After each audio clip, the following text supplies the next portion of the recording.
Congo Zibula Meso TV. Y'a la reine Omba. Mo pepe oyo bato bapemelaka. Bolingo vraiment soki ezalaki ata mbongo. Mena sangi na la reine Omba pesanga ta alumenia. Mama yo yo yo yo yo yo. Automatique ba mama la reine Omba. Mokoja ba mama la reine Omba. Si parando denju sarela kisanga nzela. Emeka saka meveye mila Mama wongo ya mama mama Mama la reine Omba. Balobi oza mo pepe. Bapekisaka mota pemba te. Wumela. Mama wongo la reine Omba la reine mama puissance jiparando ne makambo jiparando ne puissance vraiment pena bana kini bana poto Angola Brazza state wana mobimba otolinga jiparando puissance vraiment pena puissance na pena na Congo Zibula Meso TV ya la reine Omba automatique ba maman Nzambe vraiment pena mwso leka basi tuna gu mwso leka basi tuna kitoko vraiment pena na pesi ba mbote siko za la reine Omba automatique ba maman na pesi pena maestro de Bundes mwasi mobali maestro de Bundes excuse maestro de Bundes mobali ya maman la reine Omba maestro de Bundes na pesi mbote siko zali na pesi pena mutu lokola bijou kumbu na kati ya Bundes bijou kumbu na kati ya Bundes nde makambo na Yesu kotoyo vraiment pena eme kaka saka mutu asala pena jiparando bomona ka eboye eme kaka saka mobali ya bato vraiment pena batanga nyonso na TVT na bisa bino na yambela bino vraiment pena na yambela bino journaliste le rôle ngai to ça ne moi sujet mo boy ya banzele na biso ya kini tozo comprendre sous tenzela komola tabiema mabe lobby problème lobby kuna problème ba leader ba sa mama betro pona à travers abiema banzele lelo boye banka na émission jiparando vraiment pena na kokende bongo te 5 na bwaka mutu moko la reine Omba la zongi sous la reine Omba automatique Nzambe ya ba mama nde makambo mama bijou kumbu na bwaki pena mama Sylvie mama Sylvie Malonga na pesi mbote sikoza mama chérie Shimba na katambu wana na pesi mbote na ye pena sukoto yo tika na bwaka pena batu ya la reine Omba batu pena la reine Omba pesa pouvoir mama Chantal Wilo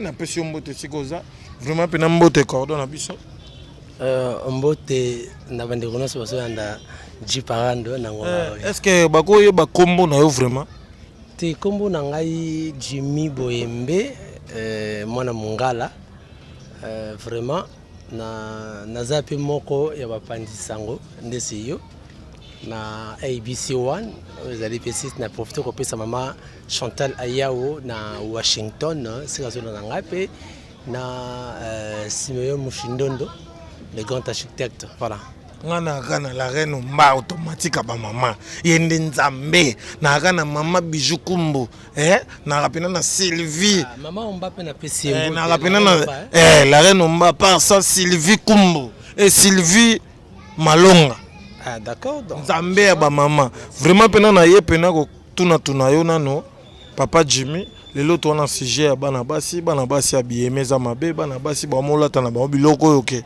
akobomba na kata chambre mazola tango boye take yo journaliste ya mboko tango zotala pena makambo wana elo nini pena okoyebisa na bana batutu bazolanda yo. Merci, c'est un bon sujet d'ailleurs. Bon, ça sujet oyo déjà batu basala rapé yango, c'est vrai, mais mon pandi sango azala moto toujours à retracer l'histoire. Et puis après ça moi éducation, mon conseil na ba imboka pour que mon kito tambola bien. Na ba ibatanga ba koyi ba iloko moko na ba latiniste ba lobaka au tempora au mores au le temps au le mers, c'est-à-dire chaque période, chaque temps et ça a certains comportements na yango. Mais kolanisama lelo comment na que bandiko basi jiparando, je te dis sincèrement c'est déplorable, c'est bizarre lelo oyoyo. Comment na abima ya bandeko basi na biso yango mona to pe ya y a impudicité, il est qui trop. L'habit ne fait pas le moine. On reconnaît le moine par son habit. Il ne suffit pas que Aïbisao que non, Nazandumbatin, à partir quand lati une jupette, alati et l'autre nakati, et ça donne un message. Naba communicologue, nous avons deux sortes de langage, en fait, deux sortes de communication. Il y a la communication verbale et la communication non verbale. La communication verbale, il y a ce qu'on appelle werba. Werba, c'est-à-dire c'est la parole. Quand on utilise la parole, on est dans une communication verbale. Il y a la parole. Mais la communication non verbale, c'est tout ce qui est paralinguistique. C'est-à-dire en dehors de la parole. L'illobébimité, il y a des langages gestuels, langage mimique, tout ça. Parmi les langages, il y a le langage vestimentaire. C'est l'habillement. L'habit ne fait pas le moine, mais on peut aussi reconnaître le moine par son habit. À partir, il y a vestimentaire, il y a moutonner à lati, ça peut donner un message. On a filmé Roboye, et c'est comme tu est belé, à lati le Kamoukousi, sans qu'elle-même dise que Naza Tchel, na oluka mbongo te directement on trouve que na oluka mbongo. C'est un langage sans que yemora le banaye. C'est un message qui est donné à partir ya bimon na ye babika ta la fille yo azana besa mbongo. Maman ça au sala ta pour mon rango. Ta tine excusez yaka a yaboye. Yemo da banao $10. Abanda $10. $10 c'est une vente ya sexe. C'est-à-dire ba se prostituer na bilamba pour na mbongo. Et bateau basape à la base mingi, il y a ba makambo oyo, il y a ba bima, il y a ba silelo, ils ont même ba musiciens. Je ne citerai pas le nom de musiciens, mais ce sont des musiciens à travers leurs chansons. Et les mêmes musiciens aussi, belé, tu vas se retrouver le postulat qui est. Postulat qui est la politique, parce que moi je fais la chronique politique. Donc, baza et belé, y a la politique. Moi je me demande, baby si bana bato na niveau ya musique, l'accès bato roulata mabe, l'accès insalité, danse obscène. Il y a beaucoup d'obscénité na kati ba danse, tout ça. Mais les mêmes personnes sont venues dans la politique pour que bala kisasiko yonini. Obscénité politique, je ne sais pas. Donc c'est déplorable, je te félicite pour ce sujet. Et Zélor Moro a vraiment quoi apporter encore en plus. Naba oyo ba comprendre que batika, ba jeune fille, ya le temple ya moi si temple na biso ezali temple bo suzenga za temple ya Saint-Esprit. Mais comment lelo et comment yo somna soke na kwanga na kosoma kwanga yo soke so kwanga na njili awa ba fongola kwanga o sombango o somba te pourquoi somba te parce que c'est exposé. Mais pourquoi nos jeunes filles, nos jeunes yaya, nos jeunes mamans, certaines mamans ba expose ka corps na bango na bilamba. On a alati mabe exposé ma partie intime. Oh déjà partie intime moi si ils a déjà une partie stimulante. Déjà moi si sera mon bal sera mon yango voilà na ça santé hein ça c'est vrai. On a peut-être ça peut donner aux jeunes idées ça te donne une mauvaise idée pour que omeka que ça la pratique no koyi. Vraiment cordon toye les sous koto toye pena papa Jimmy lelo pena mingi élève ma photo panza tobimisa pena batutu bazola tamabe. À part ça lelo tokoyeba vrai journaliste pena ya basi lelo tozomona batutu bakotika na mamba basite elobi na ngata mama tina mwasi ya papa Dédé Coco.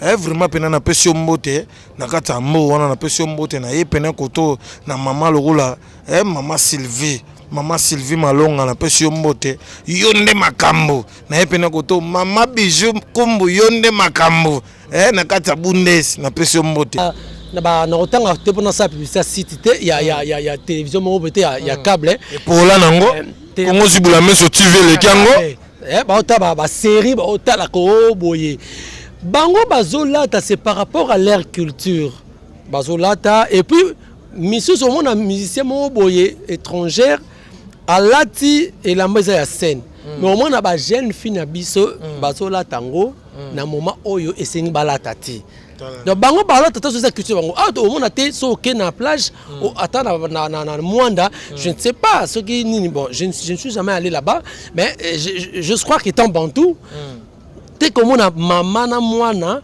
na tenue à sous-vêtements bah ce que l'on sait mais je ne crois pas. Qu'ils ont un sens. Je ne crois pas mais en Europe c'est leur culture. Nous sommes des bantous. Bantous tous en moins minimum en respect. Oui. Minimum en respect faut là. Là t'as décemment jeune fille. Là t'as décemment pour transmettre un message de paix. Parfois au monde na font la parenthèse moko. Le 8 mars est la journée, c'est même pas mondial. C'est une journée internationale de la femme. Peut-être retournera pourquoi c'est mondial. Pourquoi? C'est parce que cette journée, il 8 mars, il y a d'autres pays où ils s'assument la réalité wanate. On comprend, on va considérer parce que pourquoi 8 mars? On n'est pas dans la journée, mais je peux m'expliquer dans le sens que. Excusez. Papa Jimmy ozongela nayo maintenant tout nous penano le 8 mars moi ya ba femme elingana ko laksa bango nini na kati wana mais justement ezaba na basi na ba 1970 74 matin ba déclara que liberté il y a égalité il y a mibali sur le plan il y a expertise et expérience c'est-à-dire la parité, que ce que faisaient les hommes. Parce que tu sais, à l'époque, la femme était considérée comme étant une res. Res veut dire chose. La femme était chosifiée. C'est-à-dire, moi, ça, ça kaka, mon oyo, il y a instrument plaisir. Alambra kaka, mais avec des années 70, voilà, la femme peut faire tout. Ndemoni mouvement ne bandaka et que onuti na 76 na France et kokoma on y a constitué une journée internationale de la femme. C'est pour donner la dignité à la femme. C'est-à-dire dire que la femme peut faire tout ce que l'homme peut faire.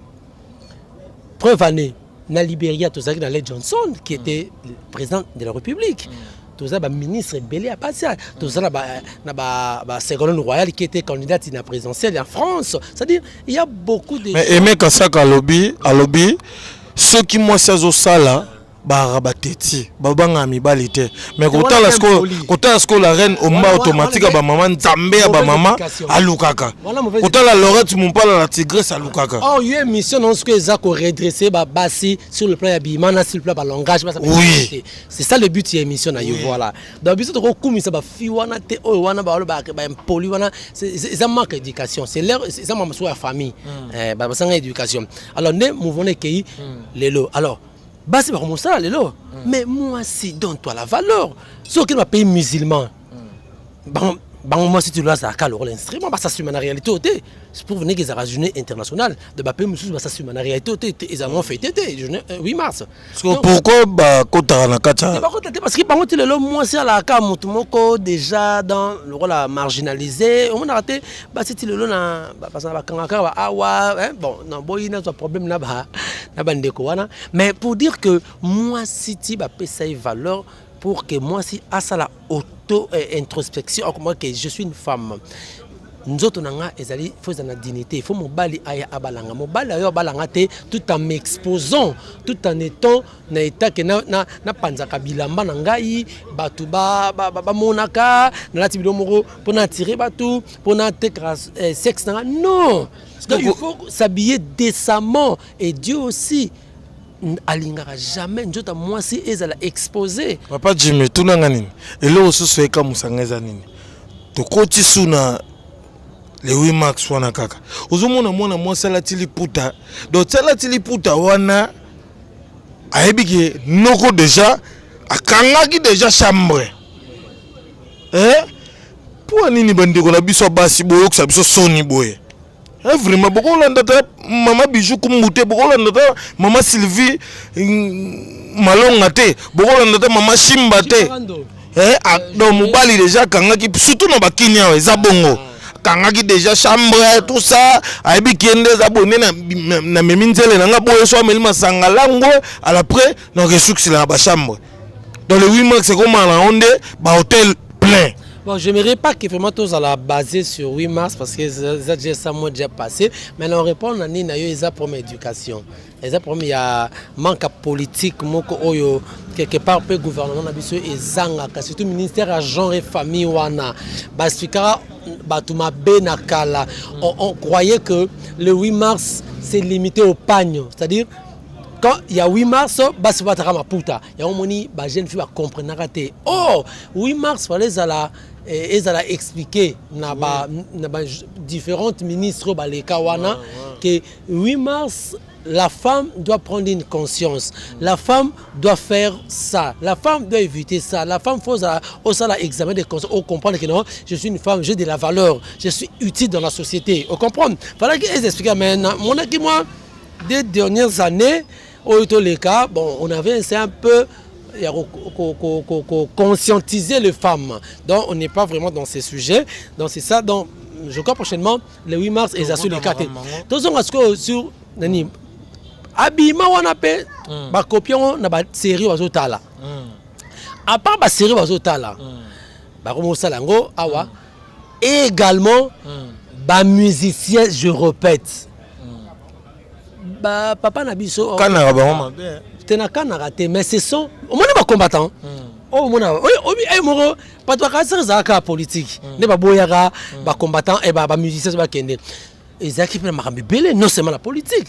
Ils avaient makambe belé, ils avaient bandoboto basina bango et puis côté qui une saleté plus dans la musique, tu vois. Mais batomone kara ongle makase ka politique. Menenga ozonga non na mambo utelo ba ya Papa Lutumba. Oui, Papa Lutumba, ce sont des artistes vraiment n'a rappelé mon hôpital a Koufi et Cochin 27 c'est Cochin je crois. Ils ont même hôpital Oyo François Mitterrand Koufa. Oui. François Mitterrand, président français, je crois, dans la 5e République française, à Koufa, dans l'hôpital, au Papa Lutumba Koufi, dans le faubourg. Donc, papa, on a Luambo, papa est belé à Kala. Il y aura si si mais thème na bango ndozala nini c'était plus qu'éduquer moi si azala boye mais mingi ba tasune Luambo minga ndo ba bombanda biloko moko ba thème oui mais plus à éduquer mais lelo il y a plus l'éducation sexuelle il y a plus d'éducation sexuelle. N'importe exemple. Exemple, oui, du parando. Et même quand ça, gazo. On est balant, t'es bangote, hein. Nesi, ce qui, baluka na simana beta tonga, bon, besimboul Nicolas Matolo, hein. Bon, à part ça, à part wana za na création sous on a monaka Aimé Kasaka, Aimé Kasaka création sous ba fille belé na mbokoyo. Chatolia. Soke boye kupola est-ce que pena chatolia soko boye kupola donc landi suna comportement ya basakini on a musicien moko boye alobi eloko moko bongo bayambe na TV pas journaliste il y a ba chronique musicale kaka alobi que non ngai na lobi na ngai chatolia no kite kupola ou bien na lobi na nga na beti simbula liko c'est éviter que mbula beta liko matolo te ya et on a aussi un chroniqueur à musique il faut baser un peu dans le sens critique. Hein, développement, mingi. Oui, la chanson, c'est un discours. Or, tout discours, permettez-moi, relève des deux dimensions sémantiques. Il y a deux dimensions sémantiques dans le discours. Il y a la connotation et la dénotation. La dénotation, c'est ce qui est dit. C'est ça la dénotation. Mais quelle est maintenant la connotation de ce que vous dites? Veut dire quoi? Quel est le sens caché de ce que vous avez dit? C'est ça. Sens caché, Zanini. Qu'est-ce que vous voulez dire par là? Chatolia nokite kopola, mais ça veut dire quelle est la connotation? Mais makambango yangwana pe to momona ba journaliste na biso basi akei ko sala émission na musicien pe azo manquer po so achepe ba kolia po ba mo pe ba lo bagango Et puis le musicien na bino, musicien ba comme ça, ba journaliste, les personnes qui ba danseuse, ba proie facile na bango. Le comment journaliste, comment proie facile. Il y a musicien. Oui. Ba petit, bon pas ba petit, vous l'arrange un peu qui. Bandeko na biso basi tout. T'es pas tout, hein. Bandeko na biso basi tout du parent na lobby. Ça n'engage que il y a tout. Mais la plupart des bandeko na biso basi au ba na monde ya média. Bah comment bah proie facile il y a ba musicien bah ouais surtout il y a ba chronique musicale ba ende ko baby sa pena do bino nde boye pena po mibali ya poto tout ba comment ya bino ba musicien ba ministre ba comment ya bino faux voilà donc yangwana ba komi ko sala bazolata n'importe comment ba musa n'importe quoi ba n'importe quoi pour que ba yebike aza na besoin ba pese moi Weston ba routine la ye ba pese moi parfum et ça na ma bête lelo osalibe mais ozobo sala ke muto oyo ozo sale ola tebila mabe po linga yo pour sala akoya na ye yo to la perdante ndeko moi si yo to la perdante ya ko ça oya ko sala mais il a sa femme en Europe il a ses enfants azuyo yo zomona c'est bien au sale au mitiki ndoto vendre ndoto no o ezali temple ya Saint-Esprit mais yo chango na ba futilité en plus na ko sa yo te ba pro ba ndeko na biso ya mikili surtout ya mibali soka ye kakawa afandika na flat kingandi na biso ba journaliste wana bien do yo mo pena journaliste mo sa ba balia kaka do zo mitika ne pena balia kaka do yo zo mo normal ngana ki balia kaka kwanga na biloko na fufu mais bango so ko lia bango moi je suis désolé parce que ba pesa kaka un jour bako regretter ka bango moko donc dans ça basi ya média va prendre conscience et ça nango fin du monde té c'est pelara na oyo zozwa soki sala au moins soki au moins le kamala moi je parano nzambe aza juste quel que soit au ça soko za no ferme au sali musala na yo bien OK na yo attends le losuité ça finira par payer. Ça, je vous l'ai dit. Au moins que c'est Dieu-là, Azalanzambete. Mais ce rôle, il kota na buso bande, voilà nde okokoma, au meilleur tozara perdante. Et ça na question moi souka souseye, vraiment pena la reine omba automatique à ba maman Nzambe à ba maman respect na yo pour la ta kitoko, respect na maman Kumbu, maman Bijou Kumbu, respect na maman Sylvie Malonga, respect na maman Tina Dede Coco, et respect na Bino, respect na maman Shimba Dog Bino. Bino ne makambo maman Sylvie bino ne makambo ils ont question moko pourquoi leader nyonso et elle est à chaîne ya télévision soki journaliste moi c'est eluka musala fabi manaye oye kotoyo danseuse tout aye musala na ye mais leader wana fabi manaye pona nini à cause de la pauvreté il y a ba entreprise wana c'est-à-dire journaliste ça wana zo bango journaliste azo sala métier moko noble to ça quatrième pouvoir mais ces journalistes c'est très pauvre ce que Dieu moko ba mbongo na ye a sali chaîne na ye comme déjà le Félix a dit le déboulonnage bon tout à l'heure déboulonner système dictatorial parce que expliquer qu'il y a un lobby ils ont na sens belé na ba corruption na ba impunité na nyoro la batou ba violence ils nous violent aussi hein c'est pas trop là mazo violer azo faire travail sur yo bêtement mazo fotote lettre ou fotote bongo on a bien yo besoin liat mais ana mbongo là mon vrai chéri mo ya ko ça l'émission a PC avantage pas ça dans l'esprit na ye la fille peut comme ça faible à moni ba kabeli mo sans kakolianga tes autres ndelga jeep ana menga d'accord mon numéro de téléphone bon en fait OACP nangai merci au passé pe nangate na ligne piraye mais naza contre ba na ba cité na contre ba ndeko ba sia médiaté na contre ba nté mais contre musicien pété on ngabi nganga c'est plus de 243 89 51 342 si vous avez des suggestions des remarques n'hésitez pas bengangai na numéro na petit 0 plus de 43 89 51 342 nde orozwanga sans audience. Vraiment pena merci pena papa Jimmy ngai ji parano la fan di peanti bal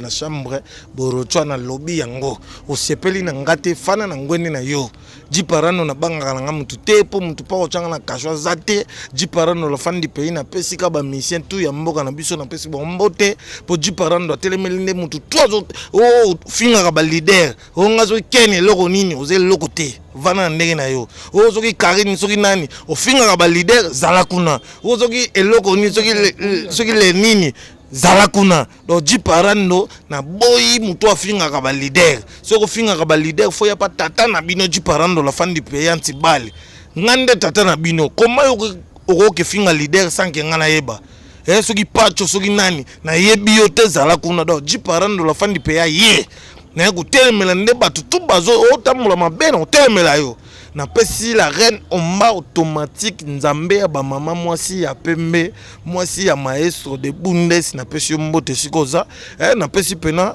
mama bijou kumunde makambo mama bijou kumunde makambo na kacha bundes na pesi mbote mama Sylvie Malonga nzambe ya ba mama na pesi mbote mama Shimba sikoza na pesi mbote papa Moïse na pesi mbote sikoza na pesi pena mama Titi Dede Coco mbote na sikoza papa François Tungadi on appelle sur mbote papa na Benedict papa na Jemima papa na Batebele na appelle sur mbote Aimé Saka ji parando la fan du pays na mona Aimé Saka vraiment pena na pesi mbote vraiment pena ji parando ye una vimbi na vimbaka charge ya mukili mobimba charge tana vimbaka charge mokili mobimba. Congo Zibula Meso TV ya la reine Omba mo pepe oyo bato bapemelaka bolingo vraiment soki ezalaki ata mbongo me nasengi na la reine Omba pesanga ta alumenia mama yo automatika ba mama la reine Omba mokoja ba mama la reine Omba si parando denju sarela kisanga nzela Aimé Saka merveille mila mama wongo ya mama mama la reine Omba balobi oza mopepe bapekisaka moto apemba te umela mama wongo la reine Omba la reine mama